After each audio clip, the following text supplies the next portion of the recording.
Hi guys! Mon Montenegro, ang inyong bayaning payat call center agent vlogger. So for today's video, kung makikita nyo, tinutulak na aming mga kasama ko na joiners yung aming sinakyan or sasakyan na sinakyan namin papuntang kay Apo Wangud. As you can see the place, andito kami sa daan since nasiraan kami. So ang ginagawa is, ayun, tinutulak nila para maayos yung sasakyan namin. So, as you can see, pakita ko lang sa inyo yung paligid. Sobrang ganda pa din, oh. Ayan. So, tinutulak pa rin nila yon. Medyo malayo na ako, so kailangan kong bilisan maglakad. Ayan.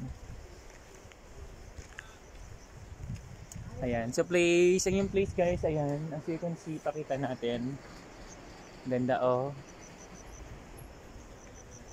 Malayo pa kami sa Manila, siguro 10 hours pa from here or 12 hours pa yung biyahe namin. So end ko lang guys kasi may dadaan sa sakyan.